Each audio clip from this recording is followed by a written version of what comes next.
Hey there, everybody. It's Tim Miller with the Bulwark, and I have, of course, brought in our Canadian correspondent because lots is happening in Canada. Unofficial Canadian correspondent. So much is happening. Donald Trump and J.D. Vance are very mad at Canada. They are going to punish the Canadians, and these tariffs that they're punishing the Canadians with. They will definitely not blow back on us. That is not what happens in trade wars. Nothing like that's going to happen. They're very tough Americans, and people in Canada are pissed. So I've brought in JJ McCullough to discuss it. JJ, if you don't know, he has a YouTube feed. He's a YouTuber. We'll put a link here in the show notes. You can go subscribe to JJ's feed if you find him as charming as I do. How you doing, man? I'm doing all right, despite it all. Have you burned any of your American paraphernalia up there? Do you have a bonfire happening in your house? Are there any anti-American personal protests you're making? All of my beloved American tchotchkes, even my little tiny American flag. No, it's do you want to rip that up right now? Do you want to rip it up right now on camera? I think it would do good for you. I think it would help you go viral in Canada right now. It's sincerely, like, in all seriousness, Tim, it is tough for people like myself who are very pro-American Canadians, right? Because so much of Canada's national identity has been based around sort of hating and fearing the US. This has always been a big part of Canadian identity and Canadian history. And people like me have for years always tried to put the best spin on America and American actions, sort of perennial American apologists. That's me, JJ McCullough, right? This is what I get, right? But it is remarkable because you've seen like a broad kind of coalition, like sort of the American apologists in Canada, even like the most right wing kind of like Trump friendly people, like the goodwill is just evaporated overnight because of these tariffs. I want to get to the kind of epic Canadian like clapbacks at Trump and what you guys are planning on doing to punish red state America, which I'm very upset about. You can tell how upset I am that you guys are punching back at red state American companies. But I first want to talk about what Trump has been saying, for president, why people are that upset.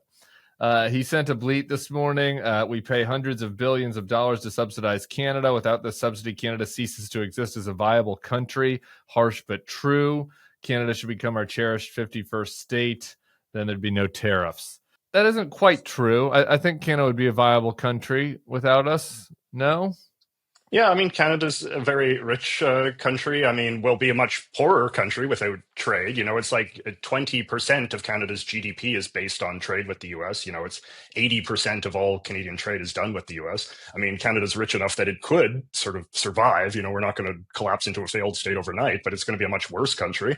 Hundreds of thousands of job losses. The Royal Bank of Canada is saying that we might be in for a 3-year recession. That basically Canada's economic growth is going to plummet to zero. We already have pretty anemic growth, so it's going to be pretty rough. And like, there's no positive spin on this. Like, some Canadian politicians are trying to put the best spin on it, but there isn't one. Like, it's going to be a very bleak time for this country. I want to talk about then why they're doing what they're doing, but let's just go through a little bit more of what has actually been said. Trump also says nothing can be done to forestall the tariff. I guess I should back up. We don't really know what the tariffs are about. I mean, Trump has said that it's because of fentanyl, because he has to use his emergency powers. He has to have like a fig leaf of the reason why it's an emergency. Very little fentanyl comes into this country from Canada, and as I'm pointing out here in this statement, when Trump has like been pressed on like what he's trying to get out of the deal, he says basically nothing can be done. We have big deficits, and tariffs are something that we are doing. We may increase tariffs. Canada has treated us very unfairly, and then we have this video from just a little bit ago. Well, Canada's been very abusive of the United States for many years. We subsidize Canada by the tune of about $200 billion a year. And for what? What do we get out of it? We don't get anything out of it. I love the people of Canada. I disagree with the leadership of Canada. And something's going to happen there. But if they want to play the game, I don't mind. We can play the game all they want. Mexico, we've had very good talks with them. And this is retaliatory. This is retaliatory to a certain extent. People are upset. J.D. Vance sent this tweet: "Spare me the sob story. He's such a dick. Spare me the sob story about how Canada is our best friend. I love Canada and have many Canadian friends. I kind of find that hard to believe that JD Vance has any friends of any nationality. But is the government meeting their NATO target for military spending? Blah, blah, blah. So it's mockery. I guess my point in reading all of this is there's a lot of mockery being done of Canada and a lot of accusations and like not really any substantive negotiation. Well, that JD Vance tweet, I think, is quite revealing because it really does sort of show the incoherence of the motive sort of behind the tariffs, right? Because it's true. It's like, I've actually been keeping a list here. They have at different times cited like no fewer than 10 different justifications. At various times, it's because, we're not paying our NATO fair share. We're not investing enough in defense. Sometimes it's like what Trump was saying the other day, that just all trade is inherently bad and that Canada has nothing to give the US and America should just kind of go it alone. Sometimes it's the fentanyl thing. Sometimes it's illegal immigration from Canada. Sometimes it's just the idea that Canada is just a phony country and shouldn't exist at all, and then sometimes it's that, he said even like more preposterous things like that this will help sort of Canadian business investment in the US, or that this will sort of result in Canadians buying more American goods. So it's really like a classic textbook example of a solution in search of a problem. And they're just grasping and groping for something. But it doesn't really seem like it matters because, as you know well, Tim, there's just Republicans will just roll over and be like, yes, sir, brilliant move, sir. And but what matters, though, the key of this is that this has been just so maddening, so sort of Kafka-esque from a Canadian perspective, because the Canadian politicians, God bless them, be them on the left, right, or center, have been doing their best to appease this mercurial child monarch and to try to like win his favor. Prime Minister Trudeau has spent all this money on new border security and drones and stuff. You've had like the prime ministers of the different provinces going down to Mar-a-Lago and like trying to suck up. What can we do, Mr. President? What do you want from us? And it doesn't matter. No matter what is done, he still, can pick some new thing from the list of a million justifications and go forward with it. Because he thinks the word tariff is the most beautiful word. I don't. There are a lot of people out there that just didn't take him at his word on this. I mean, like he literally said that during the campaign. He loves the word tariff. He loves tariffs. He thinks that we should tariff everybody. And I think that there are a lot of business people in America who are going to be in for a rude awakening this week because they expect this to be a farce and that maybe it's some bluff and he's going to pull back. It's not. And I think that some of your Canadian politicians also were, I guess they were more kind of do what they had to do to try to suck up to him. But I think that there was a belief among at least some of them that like, this is fake. Right, like we can keep working with this guy, and as long as we butter him up and rub his belly, he's not really going to do it. But no, it's this idea. He likes tariffs. No, it's this idea, that Trump is the art of the deal guy, and that he just likes a good deal. He just is in for a good negotiation, and if you're a good deal maker, then you can like work him, and then we'll get a beautiful solution that'll appease everyone. Like, when will this cliche die? I don't know. Wrong. No, this is Trump University all the way down, guys. Okay. I've loved some of the Canadian responses. My favorite is from this guy, David Eby. Tell me about him.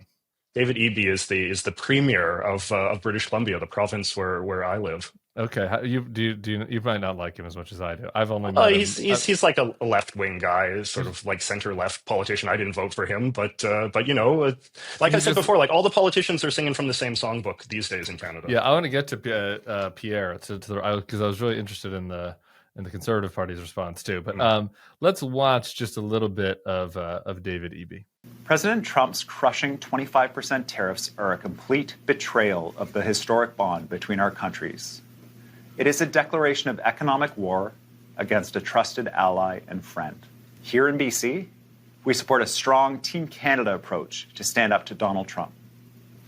For our first of many steps, effective today, I have directed BC liquor sales to immediately stop buying American liquor from red states. Liquor store employees will be removing the most popular of these brands from government store shelves.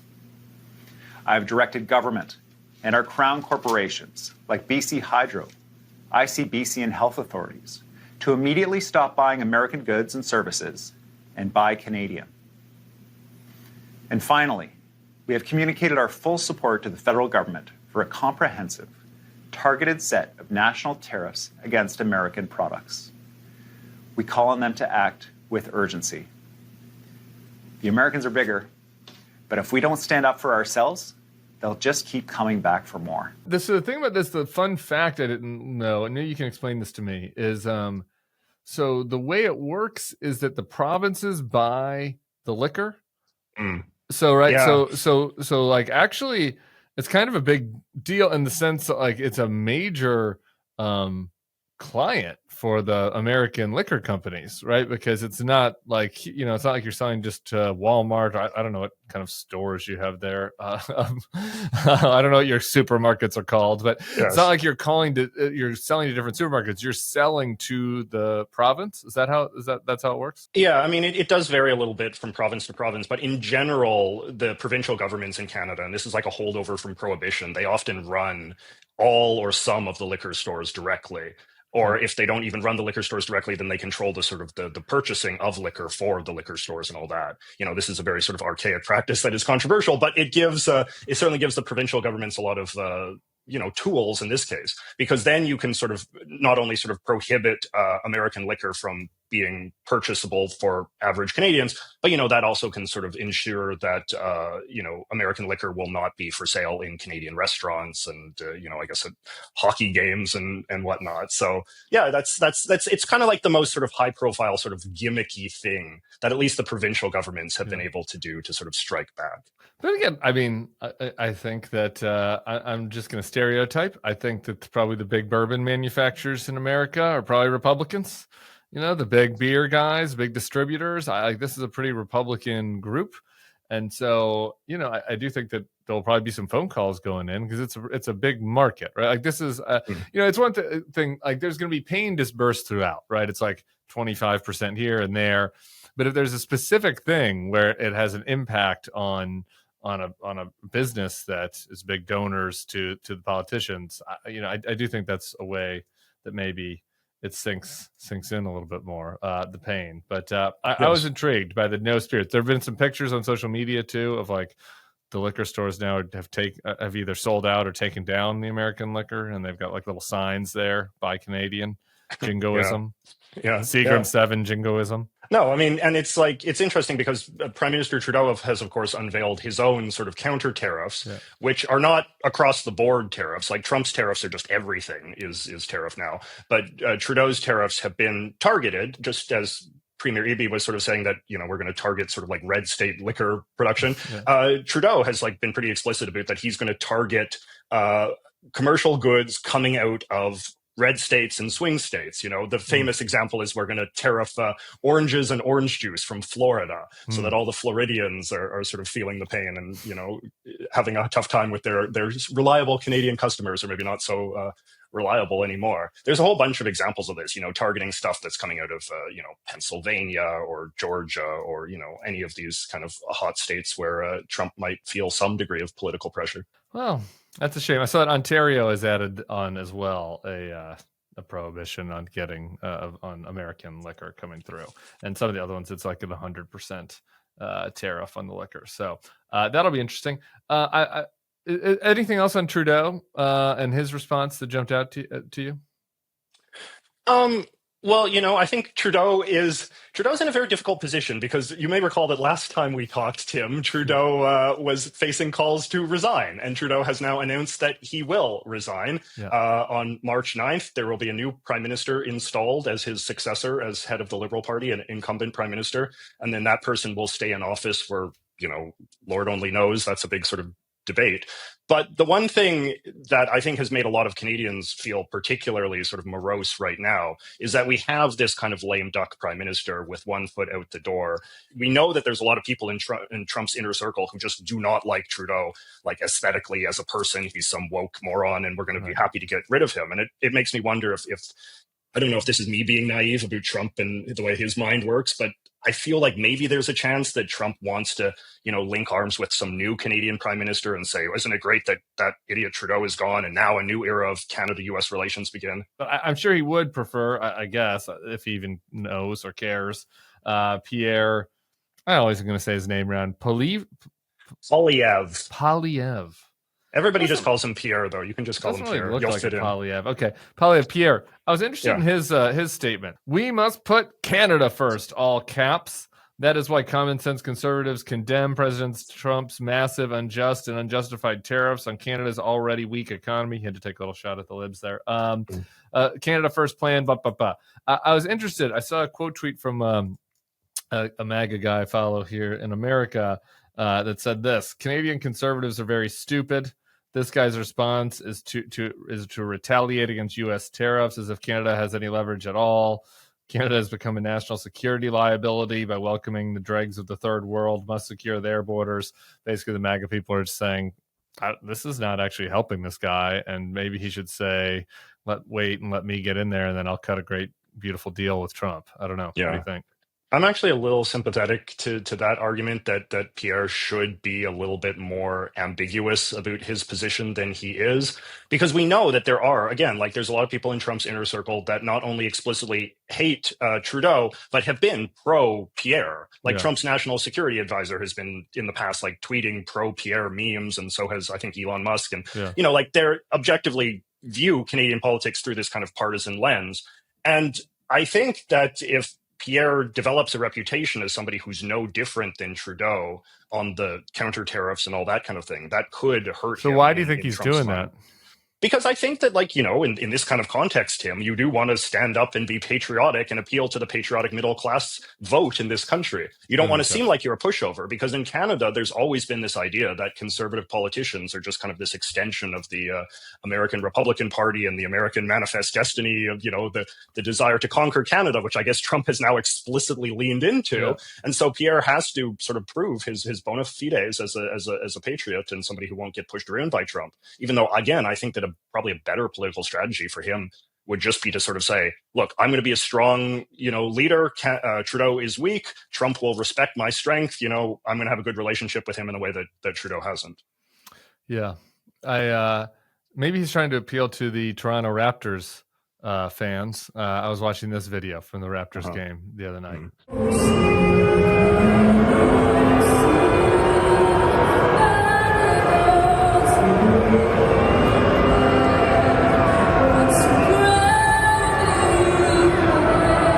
The booing of the anthem. I don't know about that. Is that new? I kind of feel like at hockey games sometimes there's been anthem booing, but the U.S. anthem booing feels a little new. I don't know. I mean, you know, Americans can, whenever there's sort of tension with Trump in this country, I find that Americans and American commentators often sort of affect this like great sort of shock. It's like, even the Canadians are pissed off at us now, as if Canadians have not had this kind of like low boiling anti-Americanism as part of our culture since day one, right? So we don't have to get too sappy and sentimental. But you're kind of I mean, you know, there's like, it's kind of like an older brother hatred, though, not like a hate. It's not like a hatred. No, I don't know, Tim. Is there a gurgling? Is the hatred boiling over? No, you don't think? I mean, I think it's always been a hypocritical hate, as all sort of prejudices are. But I mean, it is a very real thing. But I guess what I would say, though, is that I, as somebody who's very pro-America, had been feeling like that the sort of the latent anti-Americanism of the Canadian people had been on the decline in recent years, or even the last maybe decade or two. But now, of course, it's shot back up because, again, Trump has played into every negative stereotype of Americans, Republicans, the evil annexationists, and all the rest of it, which have validated all of these sort of conspiratorial paranoias. I mean, literally, JJ, I'm going to have to call you out on this one because I think this is true. Do this counterfactual with me.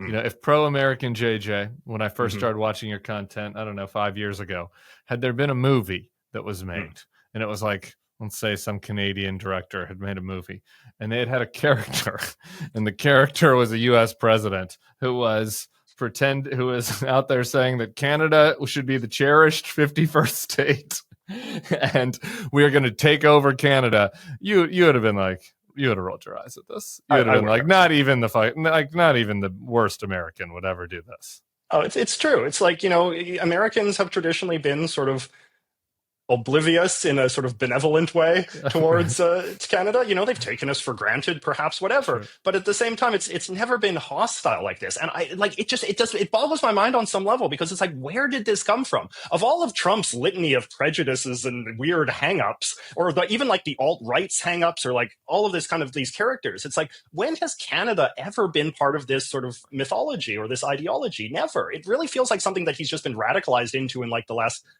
2 or 3 weeks. And that's why it's so baffling and so maddening from the perspective of everyone in this country. Yeah. Well, he's stubborn. He loves the word tariffs. He also is very stupid and has been, and he's been successful in his campaigns, and he's good at certain things, but his management skills, he hasn't really knocked it out of the park historically. So I think that the stubbornness and like the not kind of caring about the fallout is it. You do wonder though, like, it'd be very easy for him to just be like, yeah, we're just actually, we're really focused on the fentanyl, so we're just going to make it Mexico and China. And I've alpha dogged Justin Trudeau into giving me some fake concession. Yeah. Like I guess you could have imagined him doing that. It is interesting, just the fervor with which the Canada thing. He also is very old. Like old people start to get angrier sometimes. Not in all cases, but sometimes you get more stubborn and petulant. During mental decline. It's a good question. All right. I don't know. One last item. My friend Joseph Politano is he's a map guy and a data guy, kind of like you. He's like a Twitter version of JJ, but American. He writes this: the funniest part of the new tariffs is they've removed the de minimis exemption for small packages, even from Canada. If a mom sends a birthday gift from Windsor to Detroit, they've got to pay 25% tariffs on it. So if you sent me one of your little tchotchkes as a gift, like we're gonna have someone from the External Revenue Service, apparently, that is going to be looking at the mail that you send me from Vancouver, and ensuring that a tariff be paid on that. Yeah, I mean, that just shows how totalizing, how sweeping, how vindictive this policy directive is. Like, there are no exceptions. And, Trump has also said, he said in his executive order, that if Canada tries to retaliate, as we already have said, as we've discussed, we are going to retaliate, he's going to just ratchet up the tariffs even higher. So it's really about like grinding the boot in as much as possible to just really make the people of this country suffer. Like, there's no two bits about it. Like, it's an agenda that is very hostile in its intent, and it is not sympathetic, and it really does portray Canadians as great villains and great enemies of America. Like, in the executive order, he says something about like the threats to our sovereignty and our national security. It's like the kind of language that you would use talking about China or something we're using to talk about Canada. It's quite baffling. So anyway, if you wanted to send me a present, I'd get to the mailbox ASAP. The last thing, because I meant to get to this earlier. Given the amount of real damage that it is likely to cause, assuming he continues to go through with it, is there a counter position in Canada? Is there anybody that's saying maybe we should just roll over on this? I guess it's interesting that all of the prominent people are taking such a hard line. I'm wondering what the theory of the case is there.